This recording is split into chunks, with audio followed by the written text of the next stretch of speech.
Only true dogs fucking me and Big Nate. Wow. Shoot him in the greens, toss his body in that big lake.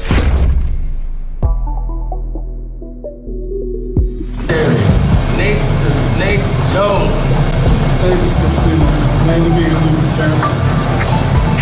We had a crazy week of boxing this week. A lot of boxing news. Boxing was front and center. The main event that we had was definitely Tank Davis versus Frank Martin. The fight, the way it went down, we had a lot of other fights that transpired. But when you saw that fight with Frank Martin and his team and what went down with that, what was your take watching that fight? The breakdown of the fight, what Frank needed to do, etc. I seen in the first 2 rounds, I seen Frank Martin boxing very well, and I probably had him up going into the 3rd round. When Tank started supplying that real pressure, he started stepping to him and cutting him off. Tank became a problem. And once Tank became a problem, Tank figured him out. I started seeing him filter, started giving in. And once I seen him give in, I'm like, it looked like Tank was starting to get over. And when you looked up, by the time the 7th, 8th round came, Tank found the way. Tank knocked him out. Did it in a tremendous fashion and showed the world that he ain't nothing to mess with.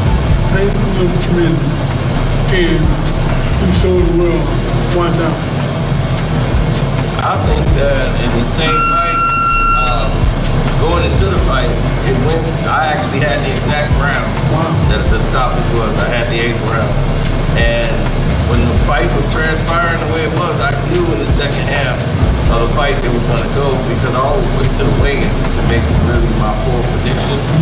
And Frank, man, he was so drained. He was so drained. That's what made my cousin call me and say, he ain't going to make it past 3 rounds because he's drained. Man. I'm looking at him right now on this stage, man, he's gone. He's like, he ain't going to have no gas in that. And I'm like, nah, he's an athlete. I'm like, he's normally trained like that, like he's more athletic than that. So I'm like, I'll give it a period of time. He's gonna be strong early, but once the duration of the fight take place, and you know he'll fade. Plus, Tank had the right strategy. Test is hard. Walk him down. Put the pressure on him. Don't just stand in front of him and try to box him. Because the guy was strong, Frank was strong. And that's what Tank said, he got a little power. So I was stand off on him a little bit, just walk him down, let him shoot his big shots early. So about 3-4 rounds, just put some stuff in his tank, just one stab him here and there, and keep him on the move. What Frank kept doing was the same thing. He kept burning his legs and exerting too much energy early. Sometimes you move too much, and he was moving too much, doing too much, and he didn't have to. All he had to do, Tank was right there in front of him. All he had to do was let his hands go, use a jab. He abandoned his jab and started going to the ropes and laying on the ropes, trying to counter and wait for an opening. It ain't gonna be there if you abandoning the jab. The jab will create that. You can stop and negate and offense, everything. In the first couple rounds, that's what gave him the advantage because he was put that stick out there, and then you'll get some respect. And you got to learn how to step to your opponent. To seek safety, sometimes you got to go to the harder things. You got to go right to that man. You got to step to him, smother him, stop it. Don't keep falling back, because then you get caught. That's how he got caught, going back. He cheated so much. Instead of putting his foot down and boxing, Martin did very well the first 3 rounds. I thought Martin could have been up, and Martin had to maintain that. Martin had beautiful feet. He was tremendous, but he gave in. The weight drain after he got to him after 3 rounds, he started deteriorating, and he started showing that Tank would catch him. And when Tank caught up with him, Tank made a difference. That's what it was. He needed to be a dog, and he needed to train right anyway. He looked like he overtrained. He trained himself to make the weight, and that hurt him in the fight. You need to, when a fight that big, you need to have a 6 week training when a fight that big. And you need to lose weight correctly. Lose weight in the beginning of the training camp. And take the right steps. It ain't happening. Things good in the gym. You need to slowly get your weight down. And once you did that, lost the weight in a little more correct, a correct fashion, you could have had a better chance of beating. But, you know, I like how he took the fight on the chin. He lost, but he took it like a man. I like him after the fight. I like him after the press conference. He made me want to root for him more because he took it like a man. He accepted his loss. He's going to move on. This fight, I think, will make him a better fighter in the near future. Yep. And speaking of that, we saw Adrian Broner return, and he lost to Blair. He lost to Blair Cobb, and Blair Cobb is not known as a big puncher. And he was able to drop Adrian earlier, and you know, score a knockdown, and that fight was a surprise to a lot of people. Not to some, but this is a fight a lot of people thought Broner could have won. You know, it should have won. The older Adrian would have done it. What do you see in Adrian Broner? What do you think about the fight? I think Broner has become more of a social media guy. He don't train and dedicate himself anymore like he used to. And doing that, he do more interviews on social media than doing the actual fight. You don't train hard, you don't dedicate himself. And that made a big difference. You know, he didn't look good, he didn't look in shape like he made weight. He was gaining weight off training camp instead of getting in shape to win the fight. And I mean, no, until you do the right thing and dedicate yourself to the game like you used to do, and then didn't have a great chance of being back on track and being a world champion. You don't do that, you're wasting your time. And this window is closing. If it ain't too late, it's going to be shown. You need yourself to the play, man. With a real trainer, he beats him. With an ex-Joe, we'll find him again and we'll beat him. We'll guarantee we'll beat him. But we don't get paid. How about that? Be in training camp with me. Find him. We'll beat him. No, we don't get paid. Are you willing to do that? If you want to do that to show the world you want another chance, to show that you're great again, and you redeem yourself, do it. Take the chance.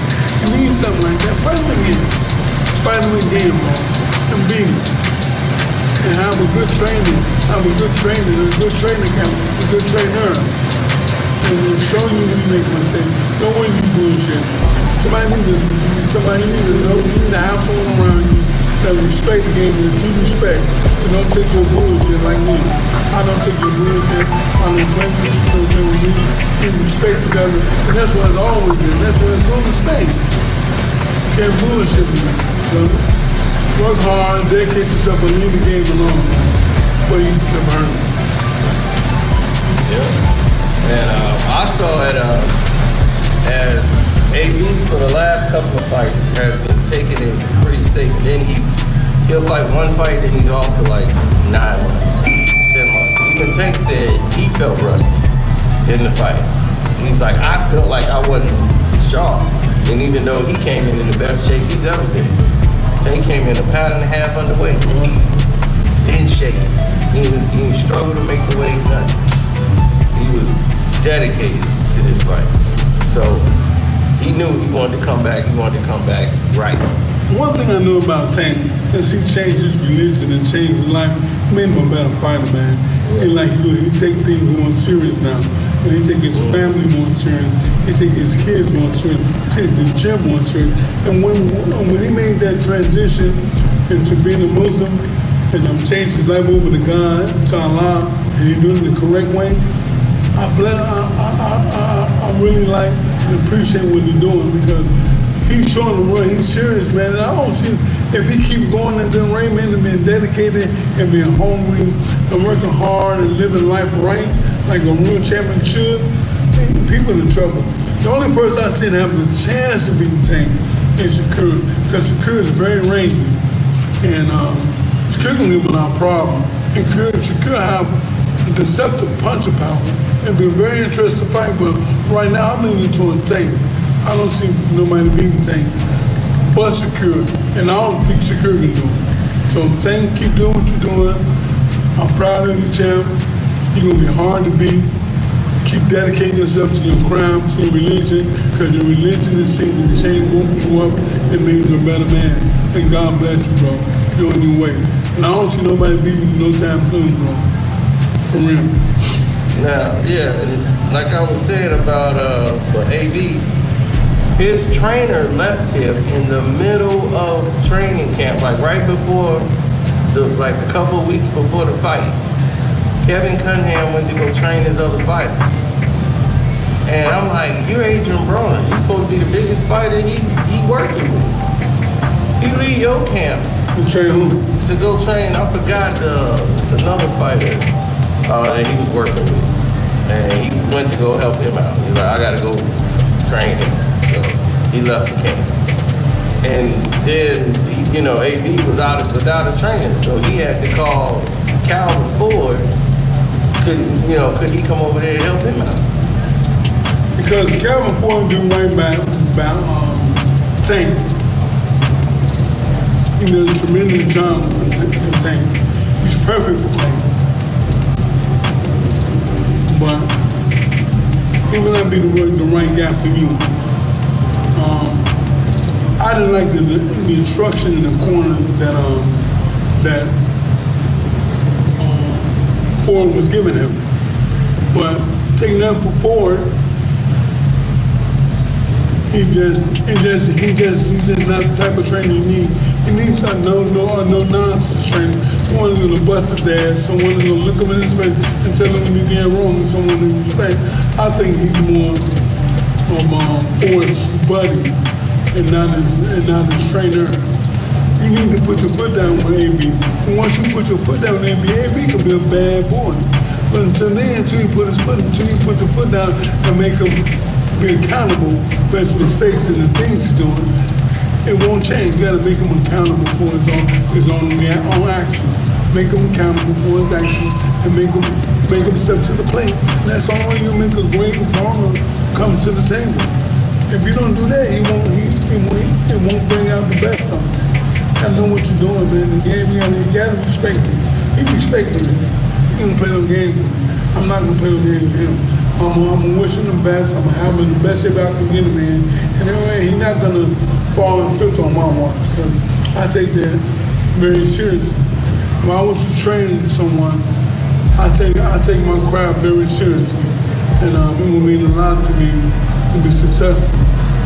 It is, sometimes you can win or lose and learn, but with this guy, at this particular point in his career, Adrian Broner, time is an essence. He don't have too much longer of a time to wait and not take the sport serious.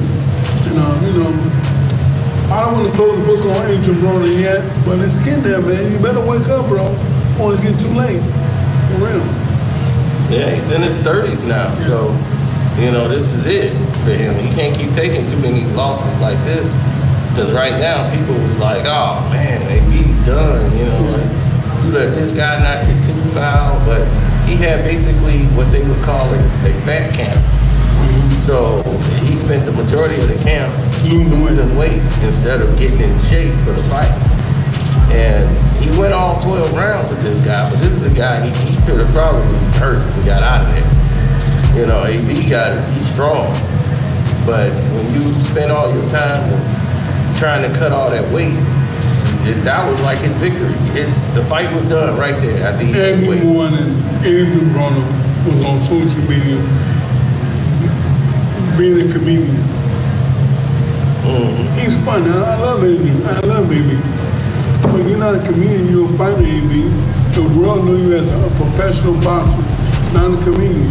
You're funny. I like you. You're one of my closest friends. But if you don't step up to the plate, man, it's going to be over. Take the time now before it's too late, AB, and step up to the plate and be accountable, sir. Yep.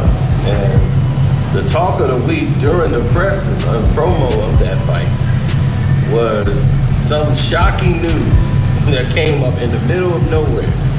Floyd Mayweather posts on social media that Leonard Ellerbe was stepping down from CEO of Mayweather Promotions, and Richard Schaefer is taking over that position, and he thanked Leonard because he said Leonard wanted to spend time with his family. But what's weird is Leonard was there in the middle of the Tank fight doing his job to promote the fight. So it's like, well, what is he doing there? Like, he's like, he was fired, so what's going on? Why is L there? And then Tank was like, L work for me.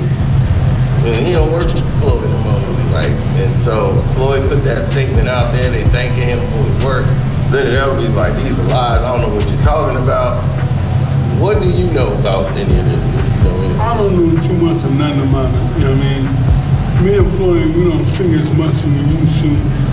I made a talk to him a month ago, but we don't talk about like his personal business with Leonard.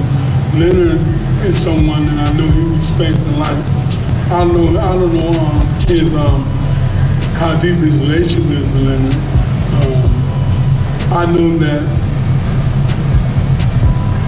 Mayweather, as a promotional company, I don't think he did the things he needed to do with his other fighters. He don't have any fighters at all. I hope he changed that around because his name is so big in the sport, and if you do the right things, he can make some big moves in the game. Everybody look up to Floyd Mayweather. Everybody like him, especially all the back fighters. He's a role model. He is like Sugar Ray Robinson and Muhammad Ali was in the 60s.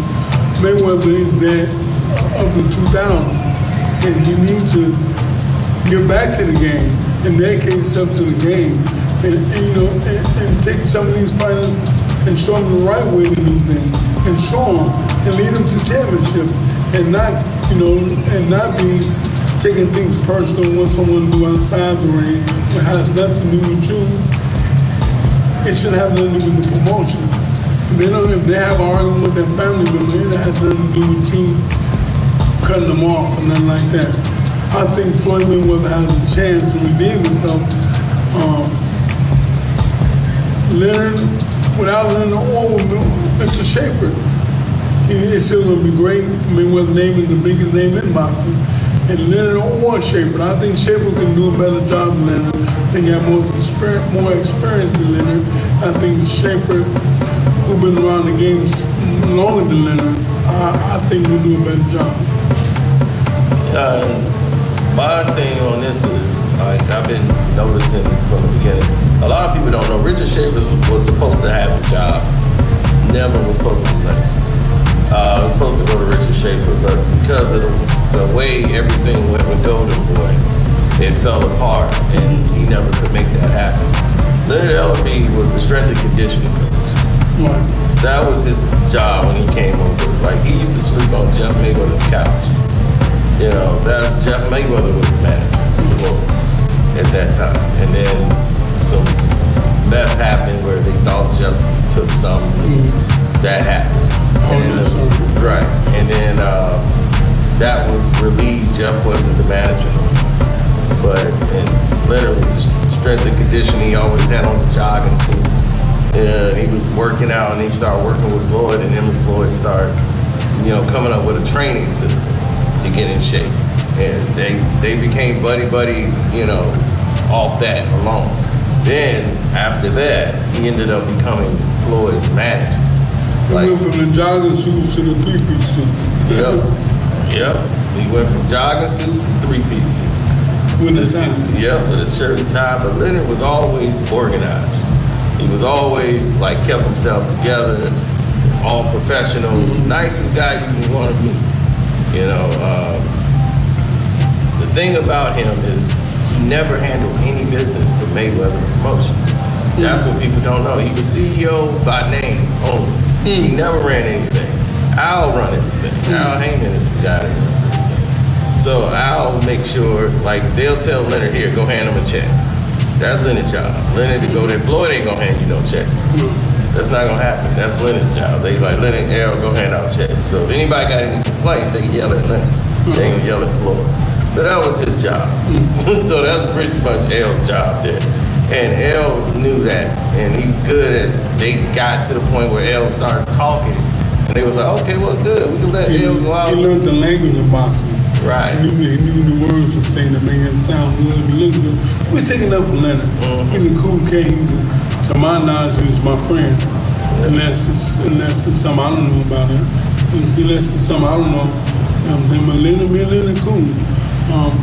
I don't have nothing bad to say about Leonard.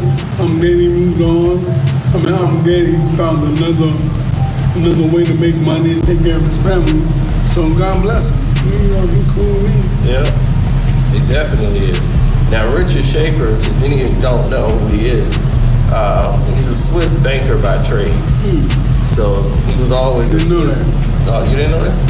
Oh yeah, he's a Swiss banker, and he grew up in finance, went to Swiss banking school, and he was always the business mind, and he was the actual guy that ran Golden Boy Promotions. So Oscar was the name. Leonard handled everything, paper, finances. All of that was Leonard Elvey. Now, I mean, not Leonard Elvey, Richard Schaefer. So all of a sudden, they started to do business with Al Heyman. Al Heyman said, hey, we're gonna make these fights with the Golden Boy fighters. So the Mayweather Promotions, which was just getting started, Golden Boy's already established. They already had their license to promote their own fights. Mayweather Promotions didn't have that yet. They didn't have that structure. So they didn't even have a logo. So it was just by name, Mayweather Promotions. And they really just had that done. They didn't even apply for a license to promote their own fights because they weren't really established enough. So they would fight on Golden Boy fights. So that's why it was always Golden Boy Mayweather Promotions, and Floyd would fight all their fighters. But Oscar De La Hoya was having activities that was counterproductive to the business. And we all know what that is. We see it on the internet, him getting caught with the girls, he's dressing up in drag, So, yeah, so that's counterproductive. And the night before the Canelo fight, he get caught in the hotel again. He wasn't even at the fight. He left Canelo out there by himself. So yeah. So he wasn't nowhere to be found. And everybody was like, where's Oscar De La Hoya? And this is the biggest fight of his fighter's career. Canelo's biggest fight, going against Floyd, and Oscar's nowhere to be found. Because he spent the night getting tore up and wasted and with girls in the room, and now he's back in rehab. They had to rush him right back to rehab in the middle of this. So Richard Schaefer is stuck once again in this situation. So transitions was made to transfer, the business was going over towards Mayweather Promotions. Golden Boy was about to shut down completely. All the fighters there wasn't re-signed, and Oscar didn't know why. So by the time he come out of rehab, he found out whoa, I'm about to lose my company. He's like, my whole company, all my top fighters that fought Mayweather, we didn't re-sign them in contract. Why? Now he's like, we'll have to negotiate with them fight per fighter. That's gonna bankrupt the company. He's like, why wouldn't you re-sign them? Because strategically, this was a done move to get away from Oscar. See, that was the whole thing saying, all these fighters here, we gonna get them on Mayweather Promotions, and we getting up out of here. So this whole thing is the fire pit. We finna get up out of here. So we ain't finna trap these fighters here on the Golden Boy Promotions when the CEO is up next. The owner, the president, or whatever. Richard Schaefer look, I'm finna come over there, and I'm gonna be the CEO of Mayweather Promotions, and we just go. So they looked at this as a fiduciary breach of contract with Richard Schaefer. So they had to go into a negotiation because Oscar sued him for $50 million. So they went into a negotiation, and in that negotiation, the fighters were able to stay free and go where they wanted to go. And Richard Schaefer was out of boxing for 2 years. He had to take a 2-year ban. He couldn't come back. So at that time, Mayweather Promotions getting ready to be kicking the gear. Leonard they just made Leonard Elvey the CEO. Al's still gonna run it. So it's not gonna make any difference. So that's why Richard Schaefer came back 2 years later. He did Reign the Star or whatever. But Richard is not known for, going out there. They had him on the podium trying to promote the fight. That's not his job. He's a Swiss banker, man. So let that man do what he do with the finances.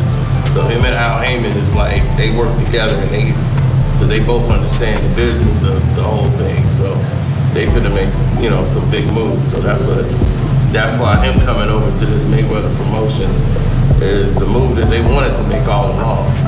So now it took 9 years to get it to happen now. So Leonard's gonna be stepping down and Richard's gonna be taking over full time. So now y'all know the whole story. What about, what's some upsets this weekend? Let's talk about those. What about the Puerto Rican young man from Puerto Rico? Matias. Yeah. Yes, he lost to Paro. That was a very good, interesting fight because Matias is a guy that's got knockout power, but he's easy to hit. And if you hit this guy, normally he just could withstand your power and keep coming and get you out of there. You remind me a little bit of Felix Trinidad. So Trinidad had more technique. Yeah, way more technique. Way more fundamental. Yes. And this guy, man, Matias, he fell into a guy that he underestimated. He didn't think this guy would be able to take his power and be able to sustain the punches. But what he was able to do was he timed those shots. All the shots he saw him coming, because Matias depends on his power so much, he telegraphs a lot of his shots. So you could see him coming. But most people normally shell up and don't return. What he kept doing was giving them angles. He kept turning to an angle and making them have to reset. See, when you use your feet and when you sit down on your power shots, like Matias likes to do, he normally has a stationary target. If somebody putting their gloves up, he's not used to somebody just taking a half step over or getting off line and stepping back, and getting out of distance and out of range and just changing it. Then power would dictate when he want to come forward and he's smothering him. And this is what Martin should have did with Tank. You got to smother him. You're bigger than Tank. You should be on him, smothering them shots. Then those shots don't hurt as much on the inside because you smothering his punches. He ain't getting full extension on him. So you big man in him, so you have to have that mentality. Some people don't know how to do that. You got to have that mentality to do it, but you got to step to them sometimes. You got to know how to deal with power. You got to be the most relaxed when you're inside with someone that can punch. As dangerous as it is, you have to be the most relaxed you can be. You can't be tense in dealing with someone that can punch. When you tense up, it's harder to take a punch when you tense. But when you relax, you can deal with that power so much better. And you have to teach a young man that. You gotta walk him through training camp. That's something I wouldn't deal with Martin. I wouldn't walk out. I would have told him, you're gonna get hit, you're gonna get hurt, you're gonna get buzzed. But what we do after that? So I would work with him and show him situations that he would have put himself in and he couldn't have been hurt in situations. You gotta be the most relaxed when you're dealing with power on the inside. When you fight Mike Tyson, you can't be nervous. When you fight Tank, you gotta lock in and be relaxed. You deal with power much better when you relax instead of tense. And that's something you have to teach a fighter through experience, because there will be something I would have put in the training camp. If I was in training camp with Martin, I would have told him, man, you're gonna get hit, you're gonna get hurt, you're gonna get buzzed. What we do after that? You have to be the most relaxed on the inside. You can't tense up on the inside. You gotta put your balls really on the table. And in doing that, you have a better chance of winning. If you suck up to his power and tense up to it, and you can't, when you tense up, you lose your confidence. You have to stay relaxed when you're in the most dangerous position in the inside. And that's hard to do. You gotta train someone to do that. Power is hard to deal with, to be relaxed with power. And that's one thing I learned when I was boxing. As hard as they hit, the more relaxed you have to be. If you're not able to do that and able to do that, it's gonna be a tough night. You know what I'm saying? So, and that's what I would do with Martin and with the rest of what we were talking about more in training camp. And then we had more walks and talks and going for long walks. You gotta talk to a fighter, you gotta train, you gotta teach them internally. Everybody can teach the pad and pad work and hit the bag. You can't teach internally, you can't teach with your eyes. When fighters look me in my eye, they know I'm telling the truth. They're gonna try it whatever I say, because they believe me. And that's the one thing that you can't teach. Eyes don't lie, only mouths. Yeah. 100%. And that's why another upset that happened was Gary Anton Russell. This is one of the youngest of the Russell brothers. He was 17-0 with 17 knockouts. Wow. But he went against another fighter, another Hispanic fighter, who was 28-0, where he was a skilled boxer. And man, that was a fight that was hard to score for some, but it was a 1-point loss. He lost by 1 point. What's your opinion? 1 round. What was your opinion? That was about the right score. One judge gave Gary Russell like all the rounds. That judge should be fired. But man, he lost that fight, and he knew he lost. I mean, his brother Gary Russell is training him now. The world champion Gary Russell Jr. is training him now. So, and he's used to that. And he's got his other brother. Their father name was Gary Russell, and he named all his sons Rest in peace. Gary Russell. Yeah, rest in peace to him. Gary Russell Sr. He did it George Foreman. He named all his sons after him. He ain't not one to be special over that. So all of them is named Gary Russell Jr., but they all got like different names, like middle names, so you could tell who was who.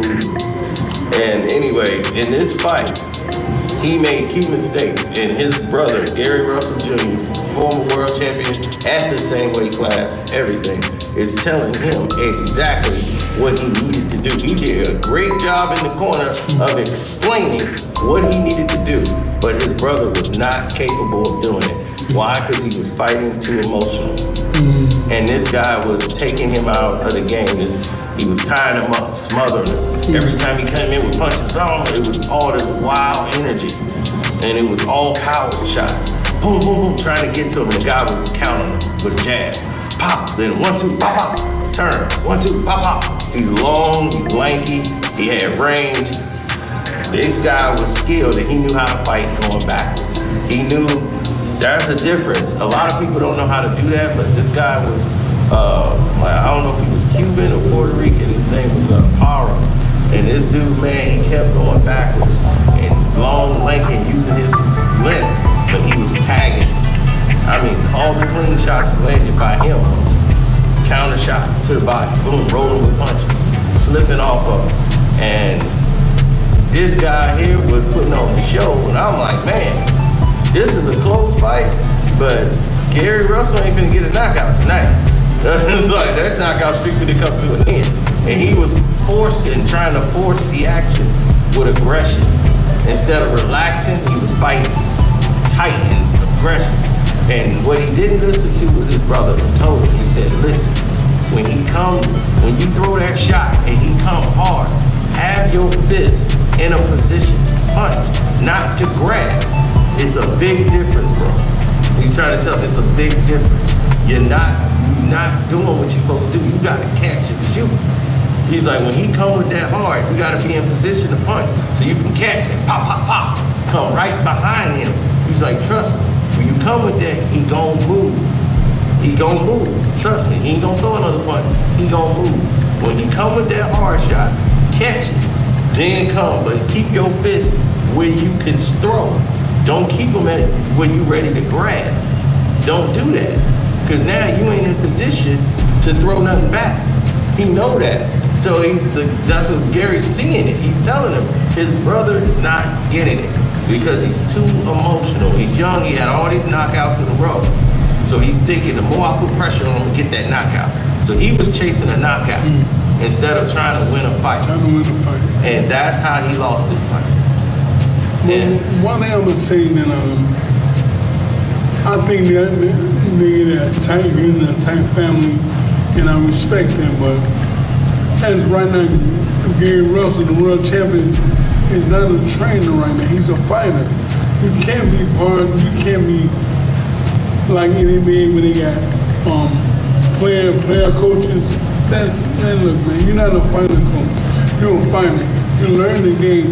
Get a trainer that all y'all respect and all y'all like and can teach you the game. You can't come from working the past and then throwing a punch. I don't like that. When you get up there, when you get my age, when you turn 50 plus, you need to become a trainer. Right now, you're a fighter. Stay connected to your game and make yourself great. You don't have time to make no one else, even if it's your brother. Let him work on his craft. Get a good trainer, someone that y'all know, I guess, and it's going to train both of y'all and get y'all locked in the game. Player coach, I don't like that. I think he need to focus on his career and his career alone. And support his brother, but focus on his career and stay focused on what he needs to do to stay great and stay relevant in the game. And that's important. You know, right now trying to be a trainer, you can't be a co-trainer. It don't make sense. Learn the game, get as far as you need to get in this game, reach the pinnacle that you can reach, or as far as God lets you. And then when it's your turn, you get in your 40s and your 50s, then be a trainer. Then you can teach the game. You can teach from a different view. You know what I'm saying? And right now you're a boxer, you're a trainer coach. I don't like that. I think he's a focus on his career alone. And he can go far and support his brother. Be at the fight, support him, root him on. Tell him to keep throwing punches, be on the sideline. But focus on your career right now, bro. And help yourself stay great. And get you a trainer. Get your brother, all y'all need the same trainer that can help all y'all. I'm willing to do the job. I'll take it. I'll try. I'm hungry to get a world champion. My own world champion. You know what I mean?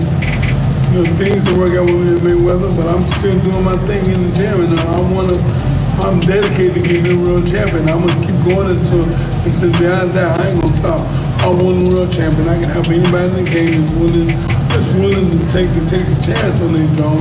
I know what I'm doing. I went to the limits. I've been in the ring with Mayweather. I've been in the ring working corner with Antonio Tarver, Flair Zapundo, world champion. And I know what I'm doing. I got national champions, world champions, amateur champions. I know what I'm doing, man. Give me a chance. I think I'm the best trainer in the body. No disrespect to other coaches. I don't think I'm better than everybody. No disrespect. Yeah. And that's what I'm saying with this, like this kind of fight here, and the way it played out, and the way it went. They didn't, like, every one of these guys accepted the loss. Like they said, you know, they congratulated Matias, even though he got upset. He knew he lost, and he gave it up to the guy that beat him, Para, and then this Paro guy that won, Gary Russell Jr. They congratulated him, and they came over and said, "You won," you know, and gave it to him and said, "Yep, that's right." You know, and they gave it up to him. So I respect that a lot. That goes a long way. I think Martin showed a lot of class, you know. Yeah, Frank Martin did it. Oh my God, I really like the way he took it on the chin and accepted it. His long hand described the things. He was trying, but it didn't work for him because he didn't have that extra edge. So in the corner telling him the next moves to make, he was doing it on his own. He needed some coaching in those moments to get him through some tough times. You know, and yeah, he had Derrick James in there because Errol Spence Jr. is his promoter. Yeah. He's with Man Down Promotions. Yeah, my fault. I mean, yeah. So Derrick James is in there. Derrick told him some good things. Yeah. But it's just that it's up to the fighter to do that, and then they adjusted to what's happening in the ring, and it's a mental thing. You know, Frank mentally was trying to psych himself up like, I can do this, and he's great athletic, great fast thing, but the mental aspect is he gotta have that confidence. And he didn't really possess that confidence. He was trying to show that I got it, but he didn't really possess it in the ring. He allowed Tank he gave up way too much respect in the ring. And I was like, man, you're giving him away. You gotta step to him. You're a bigger man. You gotta be big right now. You can't keep falling back. You're doing the same thing over and over and let him walk you down. He can measure his shots. He got time to do everything, and you basically setting yourself up for disaster. You resting on the ropes, letting Tank dictate what he want to do. And that's not the fight you going to win at all. Of course, it's not the fight you win. And you had to put yourself in those moments. I would have had him in the training camp I would have had him sparring and shadow boxing training, and I would have had him spinning around in a circle out of nowhere and start spinning around in a circle like 10 times and then shadow box. I would have had him think, man, we're gonna get buzzed in, right? The only thing is like you might have to get off the deck. But we gotta get up, bro. Tank, you know what I'm saying? Tank is a bad motherfucker, but so is you. And you had to put him in those moments where when he get hurt, it wasn't no shock to him. You gotta imagine those moments. You gotta imagine the worst thing, getting off the deck. I imagine when every fight I was in, I imagine getting off the deck. And what's gonna happen if this happened, Dave? What would I do? If I get cut, what would I do if my nose get broke? What would I do if he dropped me? You gotta vision those moments so when it do happen, you say, I'm prepared for this. I'm ready for this. I remember getting off the deck in my dream or in training camp. I remember getting off the deck. Yeah, neither one of them have ever been knocked out or knocked down, rather. So this is the first time. He just needed someone to tell him more like, man, bro, these are things that can happen. We could get knocked out in the first round. Things can happen. But I'm gonna say this much. We gotta get off the deck, bro. No matter what, we gotta get off the deck and get back on our feet and fight. And a lot of fighters, they do this, and it's younger fighters, it's a younger generation. They fight with their head, their chin waving in the air. I don't understand it. They use their athleticism too much, and they're so athletic. You know, they like, I ain't gonna get caught. You know, Roy started that, and everybody been following it since. You know, they keep their head up, and they doing this. They don't tuck their chin down. You know, and that's the sad part about it. Because if you look at all the other fighters that's successful, and this is why Aesop proves, they be like, man, how you take that power? I'm like, one, he work on his neck, and he keep his chin buttoned down to his chin. They like button your chin to your chest. And they fight with their head down and their eyes up. So that's why that was the older way of teaching fighters to fight, so you don't get clipped on that chin like that. And then, you know, the top of your head is the hardest part of the body. So this is exposed, so people hit that, they're breaking their knuckles, anything. So, you know, this is what the old school grinding, like Eddie Futch and all these guys, they taught that game. Because that's how they taught you. That's why Bernard had such a long career in the game. He could stay in there in the pocket with you because he coming in chin down. This is why he wasn't getting dropped like that in his day, because people could hardly get to his chin. So, you know, it was just a tough fight with him. It was gonna be in there. It's gonna be his kind of fight, rugged. And he'll try to take it out you and dig it out you. But yeah, the teachers of the game, most of them have passed away. And people they passed the game on. Jimmy Williams. Yeah. Oh my God. And the people that they passed the game on to didn't take it to the next level and swore to train. They took that knowledge and just went away. I don't want to say one word, not even giving Antonio Tarver a chance. Antonio Tarver was raised by one of the coldest trainers in the game. He was better than me. Jimmy Williams was better than me. That's one person I think was better than me. The only person. One of the only person that was better than me. Tarver bring that same stuff to the table and people not giving him a chance, man. Tarver is great. I mean, he's a no-nonsense guy, and I know he's arrogant, and we all are. We all have our achievements, and we all are a little arrogant. All former fighters, Olympian and former world champions, whatever, are a little bit arrogant. Tarver is one trainer too that Brooks. I think they're Al Brooks. The one that was on USA Boxing, and he had David. He had the youngest junior middleweight champion. So he came out there looking. And he lost it to Trinidad. Back when I was in Al was a great trainer. Yeah. But man, only person in the game might be better than me is Antonio Tarver. He knows the game. He jazz, he can punch, he teaches punching, he teaches footwork, he teaches footing, he teaches balance, he teaches core, he teaches all that. Tarver knows the game, and people not giving this man a chance. He's one of the best in the game, man. And I like him. And if I was ever fight again, if I was one of these young men in the game, I would use Antonio Tarver and Nate Jones or someone like that with the experience and care about the fight. They're going to give them the great effort, the great chance to be great. And she's every aspect of the game, the footing, the fundamentals, the punching, the base, all that. A lot of people don't get that, but you're going to get it from Antonio Tarver and Nate Jones. Very fundamentally sound, teach the game, do what he's doing. Give that man a chance, and T-Mac and Antonio Tarver, my little teammate, you're a great trainer. I look up to you, bro. I'm going to work your corner, helping you out when you fought Glenn Johnson and when you fought Roy Jones the second time, the third time. I'm supportive of you. You're my buddy for life. You're my friend for life, man. And good luck, Antonio Tarver. I hope one of these guys give you a chance to show how great you are of a trainer. God bless you, bro. Yep. My buddy, T-Mac.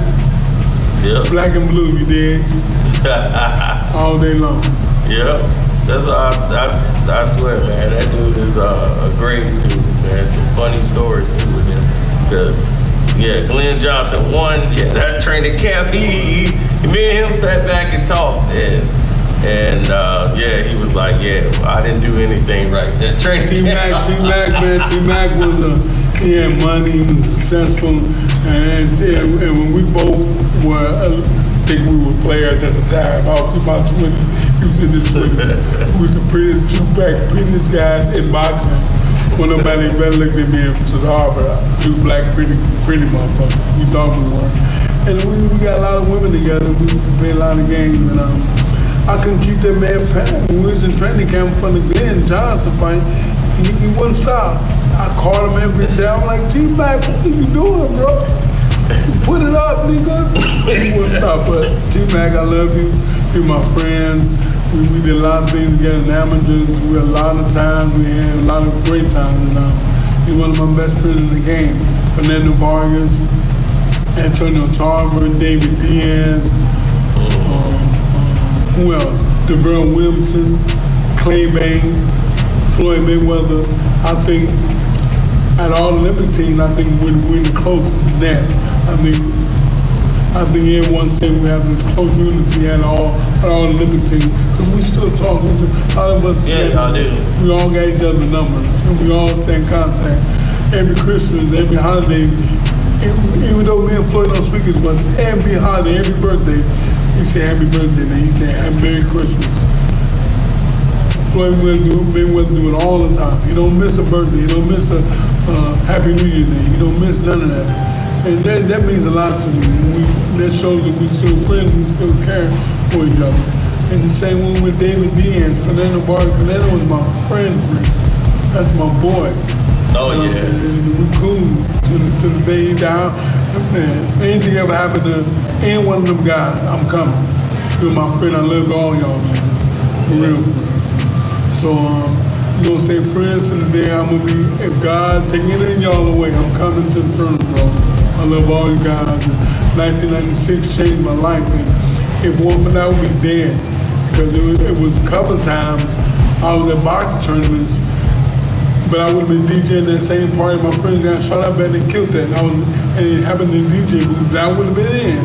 So God, I needed me. I'm glad I've been Mayweather, and it changed my life, and that's why I'm Olympian to this day, and that's why I'm considered a great trainer. And I would not get caught up in the Chicago streets, end up dead because it couldn't happen, bro. And, boxing saved my life. Meeting Mayweather saved my life. Meeting Mayweather, meeting the Floyd, Antonio Tarver, the top guys on the USA team, and Fernando Vargas, and David Diaz, Eric Morrell, and Roshan Wells, and Lawrence Claybay.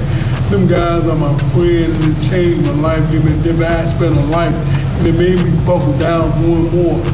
And once I got that sign of Uncle Don King, I thought I was back to help. And that's why I messed up at it. I should have stayed focused, and that's what I'm doing now, letting these young men know, man, stay focused, because, you know, to stay great, you gotta stay consistent, and that's something I didn't do, and cost something, caught up with me, you know. Now that I'm giving back to these young men at the ABC Boxing Gym, let them know, man, it don't stop. You gotta work hard every day, and if you cut corners, you won't win. Yeah. Cutting corners, you will not win. You should not win. A man who dedicated himself and bust his butt is deserving to win the fight. If you cut corners and smoke weed on the side and drink a beer on the side, you don't deserve to win. You don't deserve to be the Golden Glove champion. Only those who sacrificed it and took chances and took dedication and sacrifice, that's who should win the fight. And if you don't do that, you won't win. Yeah. God bless y'all. We're here. We're glad we came. Another Nate Jones segment of the Nate Jones story. We'll end this one with one fight that we didn't mention. That's the David Benavidez and Wagner fight. And we'll end it with this one. It'll be real quick because Wagner was his first fight at 175, stepping it up. So now that he got to 175 and he stepped it up and he got to this level, David, how did you think he did in the fight? His first fight? Oh, man, I love his jab. He got a jab now. Benavidez got a jab now, bro. And I love it. He was using it beautifully. And now you got a chance to beat Canelo. I think you beat Canelo now with that jab. I don't know if Canelo's gonna fight you, but you have a jab, brother. Benavidez, you're on your way, bro.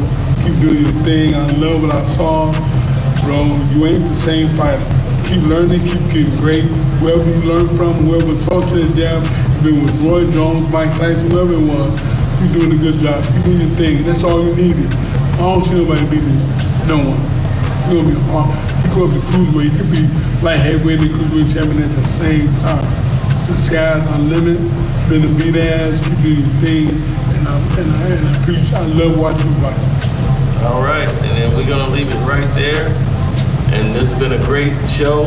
Thank you. Don't forget to like, share, subscribe to this page, The Nate Jones Story. Leave comments in there in the comment section. We appreciate you, and we out. Thank you. Thank you so much. Boom, boom.